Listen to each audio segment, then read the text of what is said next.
a fait dans ma vie, c'est ma rencontre avec Jésus. C'est le meilleur moment de ma vie tout entière. Je ne suis pas née dans une famille qui connaissait l'Évangile. Dès ma naissance, mon père m'a abandonnée et ma mère était trop jeune, donc elle m'a confiée à ses parents.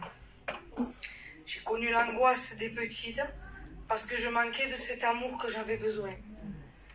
Mes grands-parents étaient des gens qui travaillaient beaucoup, donc ils me faisaient garder de droite et de gauche. Ils étaient catholiques, pas pratiquants, mais on m'a toujours enseigné qu'un Dieu existait. On m'a mené dans les catéchismes, on m'a appris à brûler des cierges. On m'a montré un Jésus cloué sur une croix. Et je ne savais même pas pourquoi il était sur une croix. À ma honte, j'avais pitié de Jésus. Mais on m'a enseigné à prier.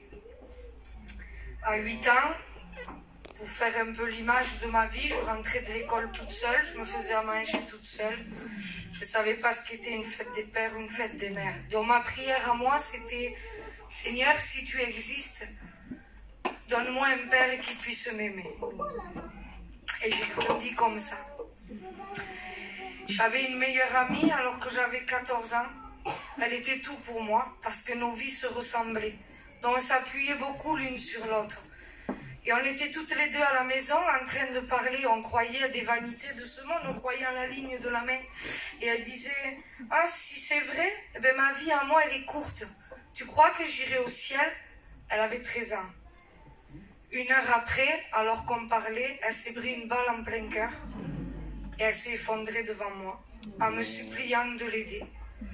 Et je n'avais pas le pouvoir. Ma vie s'est effondrée ce jour-là. Je voulais mourir pour la première fois déjà à 14 ans. Et je remercie Dieu qu'il y a des chrétiens qui habitaient dans mon quartier, qui ont entendu parler de ma souffrance et qui m'ont invité à une réunion. C'est la première fois de ma vie, à 14 ans, que je suis rentrée dans une réunion comme ça. Alors au début, j'étais étonnée. Pas de statue, pas de cierge, une croix vide. Mais j'ai senti la vie. Amen. J'ai vu sur les visages des chrétiens quelque chose que je n'avais jamais vu. Et déjà, quand je suis rentrée, je savais que la vérité, elle se trouvait là. Et le pasteur qui ne me connaissait pas, quand il a prêché, il a dit « Il y a quelqu'un dans cette pièce qui depuis toujours demande à Dieu un père. Et il te dit aujourd'hui qu'il veut devenir ton père. » Amen.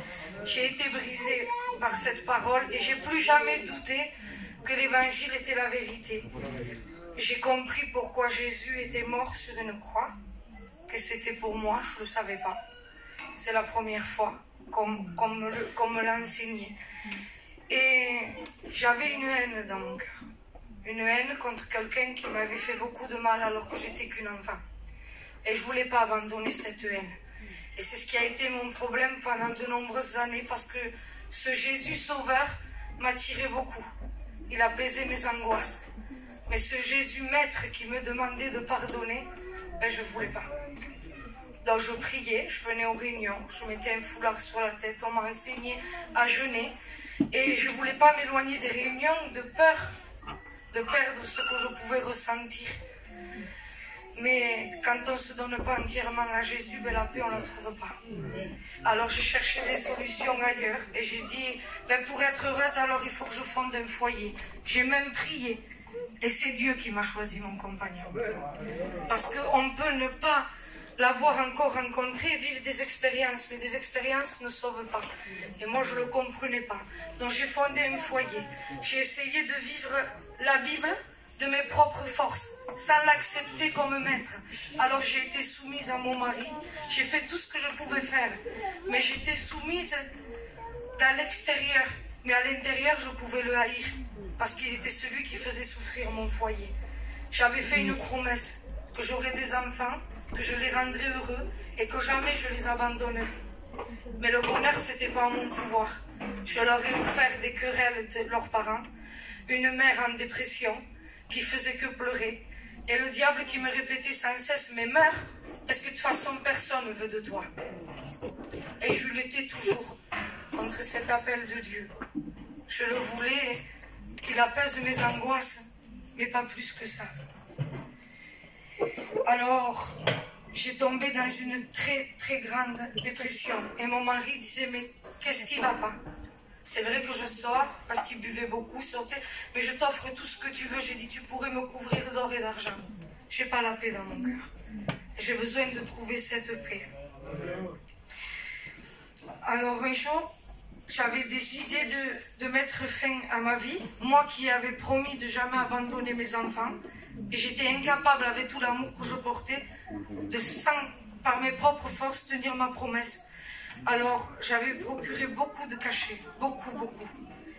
J'avais mis mes enfants à l'école et j'avais prévu de mettre fin à ma vie.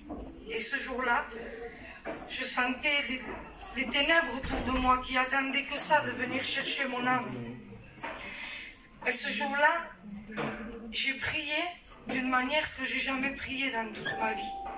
Je ne me suis pas lamentée de tout ce qui m'était arrivé. Je ne me suis pas plainte de mon compagnon, de mes parents qui m'avaient abandonnée. J'ai dit, Seigneur, quand je vais prendre ces cachets, c'est l'enfer qui m'attend. Et je vais faire de mes 3 enfants 3 orphelins. J'ai dit, Seigneur, ma vie sans toi, elle vaut rien. Seigneur, si tu m'entends, sauve-moi. Il y a une conviction qui est tombée dans mon cœur que ma prière avait été reçue en haut, dans le ciel. C'était une certitude. Je savais qu'il m'avait entendu. Donc je suis allée encore à une réunion, mais là c'était ma réunion, parce que mon cœur était disposé. Quand je suis venue à cette réunion, j'ai dit, Seigneur, les pasteurs prêchent que je dois me repentir, mais je me vois comme une victime devant toi. Montre-moi que je suis coupable, que je puisse me repentir. La conviction de péché est venue sur moi. Et dans son amour, il m'a dit, ma fille, tes souffrances ne viennent pas seulement de ce que tu as enduré. Ton plus grand des péchés, c'est que tu vis sans moi. J'y ai demandé pardon de tout mon cœur. J'y ai donné ma vie ce jour-là. Je suis rentrée chez moi, toujours pas de père, toujours pas de mère et toujours un mari alcoolique. Mais ma vie était comblée. J'avais trouvé Jésus. Amen. Il est devenu ce père au cœur d'une mère. Il m'a appris ce qu'est une véritable épouse soumise, non d'apparence mais de cœur, qui prie pas seulement pour que son compagnon la laisse tranquille, mais pour qu'il rencontre aussi le Christ. Et aujourd'hui, ça fait 15 ans qu'on est avec le Seigneur. Il a fait de lui son serviteur. Vous me lui aurez dit il y a 15 ans, je ne vous aurais pas cru. Mais ce qui manquait à ma vie, c'était tout simplement Jésus. Que Dieu plaît. Amen. Gloire à Dieu, béni soit Dieu.